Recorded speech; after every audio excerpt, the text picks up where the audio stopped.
All right, that's a wrap, everyone. Good job. Good job, y'all. Hi, I'm Ryan Thomas, producer, director, and head editor of WOLV TV SportsCenter. Today, I welcome you to our April Fool's episode. Now, a lot of the information you see here might not be fully true, but we hope you find it funny. I hope you guys enjoy our show for tonight, and happy April Fool's Day.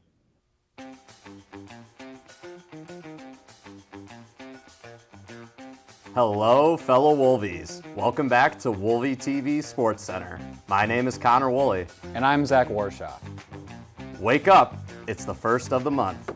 Welcome to our 21st episode. Today is the 1st of April, and we're going to be covering baseball series win over Penn State, softball series win over Michigan State, men's basketball and their unfortunate loss to Auburn, and lacrosse and their win over Johns Hopkins. This weekend, Michigan baseball took a 2-1 series lead over Big Ten foes Penn State. The Nittany Lions were able to take the first game with a score of 12-5, despite a strong effort from Michigan's Colby Turner. Turner went 3 for 4, scoring 2 runs despite the team's loss. The next game went far better for the Wolverines, with Michigan taking home a narrow 8-7 victory to even the series. Braden Jeffries was the Wolverines' hitting hero of the night, putting up a 4 for 5 performance with 2 RBIs as well as 2 runs. Will Rogers shined for the Wolverines on the mound, earning the win with 5 innings pitched and only giving up 2 hits and 1 run. This set the stage for the series-deciding Game 3 between the two teams. The first 7 innings were pitched by Kurt Barr, only giving up 1 earned run and struck out 7 Penn State batters. Colby Turner, Benny Casillas, and Matt Spear all earned multi-hit games, helping power Michigan to a 5-run third inning. The game was tied at 5 heading into the 7th inning, but a double from pinch hitter Jonathan Kim with 2 outs gave Michigan a 1-run lead. This was held on to for the remainder of the game, giving the Wolverines the 6-5 win and the overall series win. The Michigan Wolverines put on an absolute show, sweeping their doubleheader against in-state rival Michigan State with a dominant 15-3 win in Game 1 and a thrilling 9-8 walk-off victory in Game 2. Janissa Conway was on fire, blasting 4 home runs and driving in 10 RBIs across both games, including the game-winning hit in extra innings. Aaron Hone earned both wins, showing clutch pitching across 9 innings. With this series sweep, Michigan continues to roll in Big Ten play, flexing both their power and resilience. In a highly anticipated Sweet 16 matchup of this year's Men's March Madness, the number 5-seeded Michigan Wolverines faced off against the number 1-seeded Auburn Tigers at State Farm Arena in Atlanta, Georgia on Friday, March 28th. The game was a tale of 2 halves, with Michigan leading by as many as 9 points in the second half, before Auburn orchestrated a remarkable comeback to secure a 78-65 victory and advance to the Elite Eight. The game commenced with both teams struggling to find their rhythm offensively. After a series of missed shots, each team connected on a 3-pointer, leveling the score just over 2 minutes into play. Auburn then took its largest lead of the half at 9-5 with 15:52 remaining, but Michigan responded with consecutive baskets from center Danny Wolf, tying the game at 9. Both teams experienced shooting woes, with Auburn enduring a 1-for-7 stretch that allowed Michigan to edge ahead 15-13 at the 11-minute mark, following a turnaround jumper from guard Rodney Trey Donaldson III. Wolf continued to be a pivotal presence, delivering a dunk for his 11th point and marked the 9th lead change of the half, putting Michigan up 22-21 with 7 minutes left. Shortly thereafter, guard Namari Burnett drained a 3-pointer, extending the Wolverines' lead to 27-23 with 5:22 remaining. However, Michigan's offense stalled, culminating in a near 3-minute scoring drought and multiple turnovers. Auburn capitalized, narrowing the gap and ultimately taking a 30-29 lead in the halftime. At the break, Michigan had committed 8 turnovers to Auburn's 10, with both teams combining for 17 points off these miscues. The Tigers dominated the boards, out-rebounding the Wolverines 29-17, including an 11-3 advantage on the offensive glass.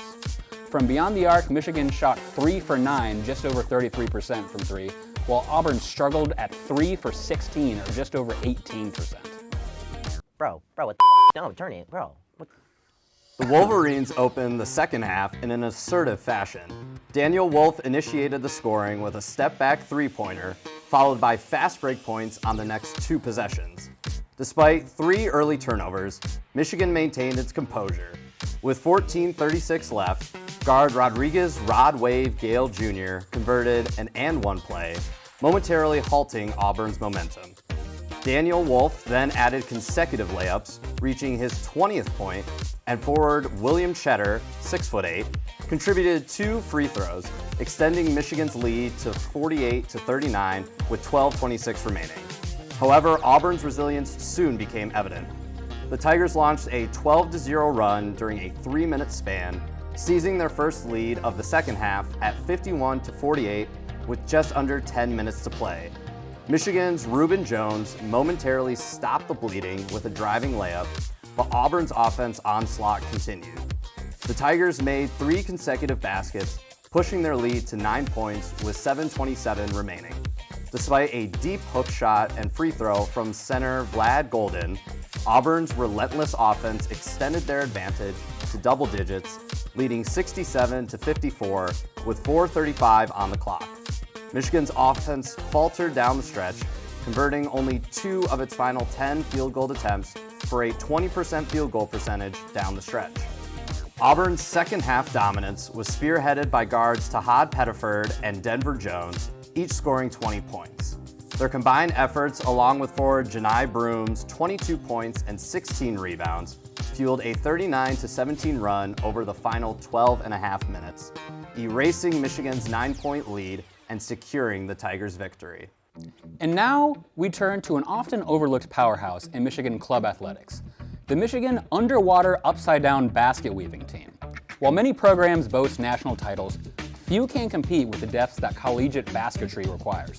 The Wolverines have been a force to be reckoned with in the Northern University Technical Submerged Artisanal Conference, or NUTSAC, recently securing a decisive victory over OSU when their lead weaver, sophomore Lars Bublington, in tandem with multi-sport athlete Keith Van Wees, completed a fully functional wicker fishbowl. That's right, Jim. This team's unorthodox training regimen includes breath-holding drills, synchronized submerging techniques, and a strict no-floating policy, all under the guidance of head coach Barnaby "Barney" McAllister, who reportedly communicates exclusively through laminated flashcards.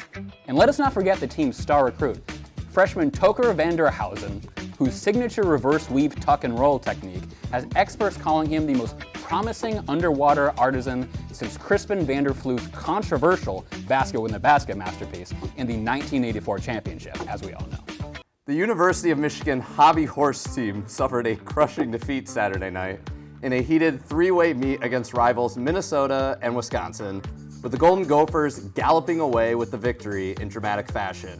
Riding high off on an undefeated season, the Wolverines came into the competition as the clear favorites, but Minnesota had other plans, led by senior captain Darren Wizard Boy McCaffrey, whose footwork in the dressage portion dazzled the judges and ignited a crowd of nearly 20 inside the Chrysler Center.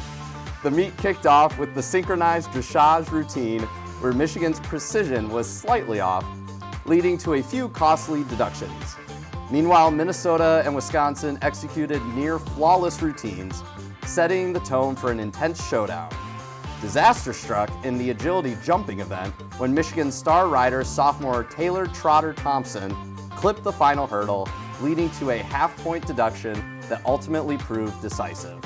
Minnesota capitalized on the mistake, with freshman phenom Ellie Eclipse Erickson clearing the triple bar set with ease, earning a perfect 10 from the judges.